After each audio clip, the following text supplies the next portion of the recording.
ખાંડ સિવાય આ પ્રકારની આગ લાગવી શક્ય નથી। મારે સવાલ એ પણ પૂછવા છે કે આટલું મોટું ગોડાઉન છે, જ્યારે આટલી મોટી જવાબદારી આપવામાં આવી છે, લાખો કરોડોનો માલ ત્યાં મૂકવામાં આવ્યો છે, એક સામાન્ય બિલ્ડિંગ કે એને ફાયર એનઓસી આપવું અથવા તો building use permission BU permission આપવું, તો એના પાછળ કેટલું ચેકિંગ કરવામાં આવે છે?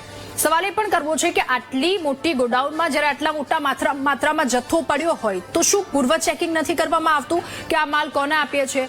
માલ બળી જાય છે, ચેક કરવામાં આવે છે ત્યારે કહે છે કે ગોડાઉનમાં કેમેરા નથી લાગેલા, ગોડાઉનમાં ફાયર સિસ્ટમ એવી કામ નહોતી, તો આપવામાં કેમ આવ્યું? એ પણ એક સૌથી મોટો ત્યાં સવાલ ઉઠી રહ્યો છે, કારણ કે આ કરોડોનો માલ છે અને સરકારને નુકસાન પહોંચ્યું છે। સરકાર દ્વારા જે આ વખતે સારા પ્રયત્નો કરવામાં આવ્યા છે એના ઉપર પાણી ફેરવવાનો આ એક કિમ્યો, આ એક પ્રયાસ કરવામાં આવ્યો છે અને આ જ મુદ્દા પર આજનું મહામંથન કરવું છે। આજે આપણી સાથે મહામંથનમાં ગેસ્ટ પેનલમાં મહેશભાઈ દેસાઈ ભાજપથી જોડાયા છે, નૌશાદભાઈ સોલંકી કોંગ્રેસ નેતા આપણી સાથે જોડાયા છે, ભરતસિંહ ઝાલા ખેડૂત અગ્રણી આપણી સાથે જોડાયા છે અને જગદીશભાઈ મહેતા વરિષ્ઠ પત્રકાર આપણી સાથે જોડાયા છે।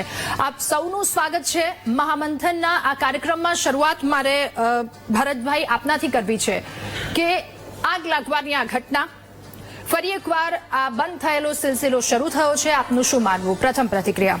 પ્રથમ પ્રક્રિયામાં હું એટલું જ કહેવું છું કે ગુજરાતના ખેડૂતોએ જે મગફળી વાવી અને એમને આજની મોંઘવારી અને ફુગાવાના પ્રમાણે ભાવ ન મળતા ખેડૂતોના દિલમાં આગ જ છે, પરંતુ જે એમએસપી ને જે વાત કરો છો કે 8,000 કરોડ રૂપિયાની મગફળી ખરીદી, સ્વામિનાથન કમિશનની ભલામણો મુજબ અત્યારે મગફળીના ઓછામાં ઓછા 3400 રૂપિયા 20 કિલોનો હોવો જોઈએ, એના બદલે 1260 રૂપિયામાં મગફળી ખરીદી અને એ મગફળીની અંદર સરકારની ગણો કે સમાજની ગણો કે કોઈએ લગાવી આગ એ હજી નક્કી નથી થયું, પણ સમાજની અંદર પહેલા કહેવાતું હતું કે ધૂળમાંથી ધાન બનાવતા હતા અને હાલની આ વ્યવસ્થામાં ધાનની ધૂળ કરી નાખી।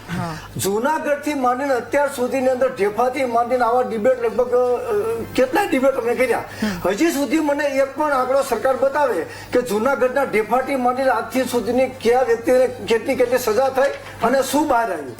બીજી વસ્તુ તમને કહું છું, દર વર્ષે આપણે લગભગ 3,000 કરોડની બધી મગફળી ચણા આ ખરીદી કરે છે, તો એ ખરીદી તમે કરી પછી વેચી કેટલી, નફો કેટલો થયો? તો આ પણ મોટો સવાલ છે। એટલે મારા મત પ્રમાણે આ જે મગફળી જેને પણ ખોટું કર્યું હોય એ બહુ ખોટું કહેવાય। આ દેશની ધરતી મારી તમારી ને આપણા સૌની છે। ગરીબ ખેડૂતો 18 કલાક મહેનત કરે, એમને ઉત્પાદનના પૂરા ભાવ ન મળે અને જ્યારે મગફળીના ગોડાઉનમાં હું જતો હતો, ગોંડલ હોય કે ભાવનગર હોય કે મહુવા હોય કે ત્યાં ખેડૂતોને માલ વેચતામાં એટલી બધી પરેશાની પડતી હતી। આ લીલો દાણો છે, આ હુકો દાણો છે, આ નાનો દાણો છે, આ મોટો દાણો છે, 15 દિવસ ગોંડલના માર્કેટિંગ યાર્ડમાં લાઈન લાગતી હતી।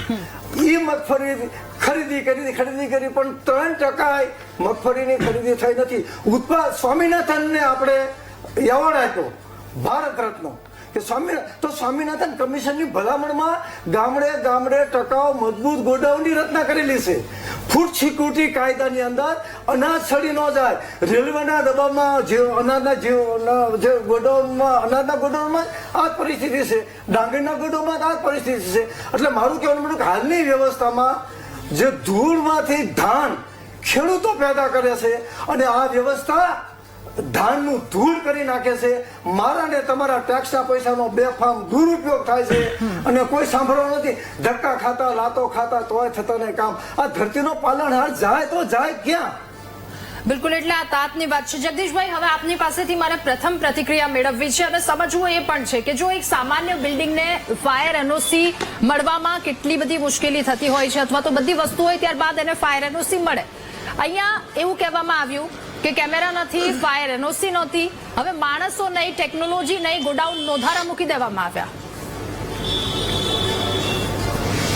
રાધાબેન, આ આગે લાગી નથી, કોઈ ગફલતે નથી, આ કઈ નવીન પ્રક્રિયા નથી, જૂની